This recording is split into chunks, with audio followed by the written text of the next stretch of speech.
Dagor Bragolash, a Batalha das Chamas Repentinas. Beleriand estava tendo um tempo de paz. Fingolfin, o rei supremo dos Noldor, ele viu que seu povo se tornará numeroso e forte, e que os homens aliados a eles eram muitos e valentes. Poderou mais uma vez um ataque a Angband, pois ele sabia que vivia em perigo, enquanto o ciclo do seco estivesse incompleto, e Morgoth fosse livre para labutar em suas minas profundas, inventando os males que ninguém podia prever antes que ele os revelasse. Mas os líderes Noldor não queriam saber de guerra, mas sim de construir seus reinos e aproveitar a paz dos anos do seco, pois os Noldor ainda não compreendiam a plenitude do poder de Morgoth, e eles estavam pouco dispostos a escutar Fingolfin. E os filhos de Fëanor naquele tempo, menos que os demais, entre os chefes dos Noldor, apenas Angrod e Aegnor eram de opinião semelhante à do rei, pois habitavam em regiões da onde as Tangorodrim se podia descortinar, e a ameaça de Morgoth estava presente em seus pensamentos. Mas quando a sexta geração de homens depois de Beor e Mara ainda não chegará à vida adulta, fazendo então 400 anos e 550 desde a chegada de Fingol a Beleriand, veio um tempo do inverno quando a noite era escura e sem lua, e a vasta planície de Ardengal se estendia sombria sob as estrelas gélidas das fontes dos montes dos Noldor, até os pés das Tangorodrim. As fogueiras dos vigias ardiam fraca e os guardas eram poucos, e na planície pouco despertavam no acampamento dos cavaleiros de Hithlum. Então, de repente, Morgoth lançou grandes rios de chamas, que correram mais velozes que Balrog das Tangorodrim, e se derramaram por toda a planície, e as montanhas de ferro arrotavam fogo de muitas cores venenosas, e o fumo deles esperteava o ar e era imortal. Assim Ardingalen pereceu, e o fogo devorou sua relva, e ela se tornou um deserto abrasado e desolado, cheio de uma poeira asfixiante, estéril e sem vida. E ali o nome foi mudado, e passou a ser chamado de Anfaugle, a poeira sufocante.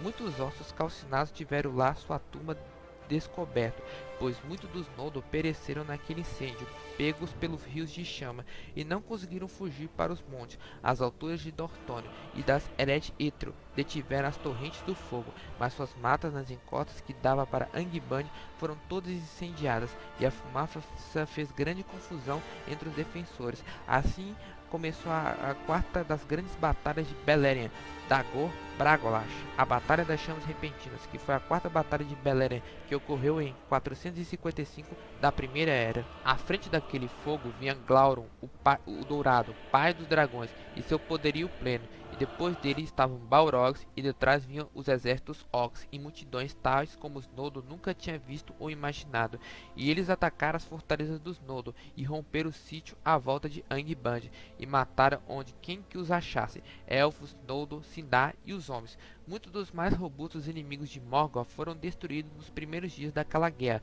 desconcertados e dispersos, incapazes de reunir suas forças.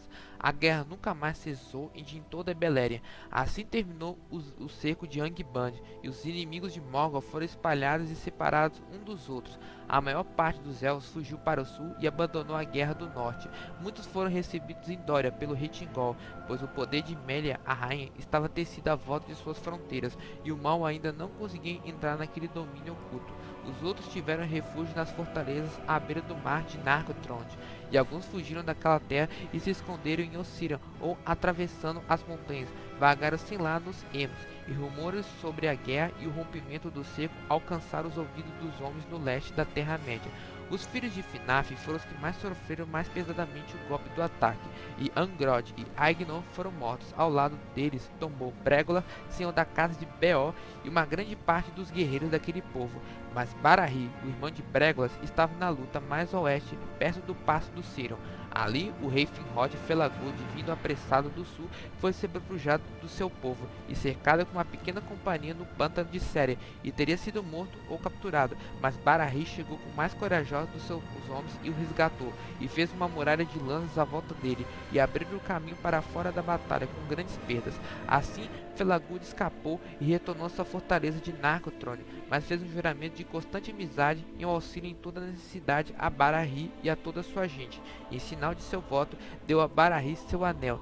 Barahri, agora por direito, era o senhor da casa de Beor e retornou a Dortônio, mas a maioria de seu povo fugiu dos seus lares e buscou abrigo nos resconditos de Reflon. Foram rechaçados com grandes perdas para a fortaleza das Eret Etro, e essas eles mal conseguiram defender dos orcs diante das muralhas de Etelcirion. Tombou Hador, o de cabelos dourados, defendendo a retaguarda do seu senhor Fingolfin, tendo então 66 anos de idade, e com ele tombou seu filho mais novo, varado de muitas flechas, e fora chorado pelos elfos. Então Galdor, o Alto, recebeu o senhorio de seu pai, e por causa das forças e da altura das montanhas sombrias que resistiram à torrente do fogo, e pelo valor dos elfos e dos homens do norte, os quais nem orcs nem balrogs ainda podiam sobrepujar, Hithlum permaneceu inconquistada, e uma ameaça ao flaco do ataque de Morgoth, mas Fingolfin foi separado de seus parentes por um mar de inimigos. A guerra andará mal para os filhos de Fëanor, e quase todas as marcas do leste foram tomadas do assalto. O passo do Aglo foi capturado, embora com grande custo para a hoste de Morgoth, e Celegor e Curufin tenham sido derrotados, fugiram para o sul e para o oeste pelas marcas de Dória, e chegaram enfim a Nargothrond, buscaram auxílio com Finrod. Assim viu-se passar que o povo deles aumentou a força de Nargothrond, mas teria sido melhor, como se viu depois, se eles tivessem permanecido no leste, no meio de sua própria gente. Maedhros operou façanhas de valor insuperável, e os orcs fugiram diante do seu rosto, pois desde o seu tormento sob as Tangorodrim, seu espírito ardia como fogo branco dentro dele, e ele era como quem retorna dos mortos. Assim, a grande fortaleza de Himri não podia ser tomada, e muitos dos mais valentes que restavam, tanto do povo de Dorthonon como das marcas do Leste, juntaram-se lá a Maedhros, e por algum tempo ele fechou mais uma vez o passo do Aglo, de modo que os orcs não conseguiam entrar em Beleriand por aquela estrada. Mas eles sobrepujaram os cavaleiros do povo de Fëanor em Lothlã, pois Glaurung foi até lá e atravessaram a brecha de Maglor e destruíram toda a terra entre os braços do Gerion. E os orcs tomaram a fortaleza sobre as encostas ocidentais do monte Henri e devastaram toda Targaryen e toda a terra de Caranti e conspuscaram o lago Helevon. De lá atravessaram o Gerion com fogo e terror, chegaram longe em Beleriand leste. Maglor se uniu a Maedhros, seu irmão, sobre Himri, mas Caranti fugiu e os uniu os remanescentes do seu povo, a gente dispersa dos caçadores. Amrod e Ramras, eles recuaram e passaram por Hamdall do sul, sobre Amo-Ereb, mantinham uma guarda e algumas forças de guerra e tinham o auxílio dos Elfos Verdes, e os orcs não entraram em Ossirian, nem em Tar-Un Dunant, ou nas fronteiras do sul. Continua.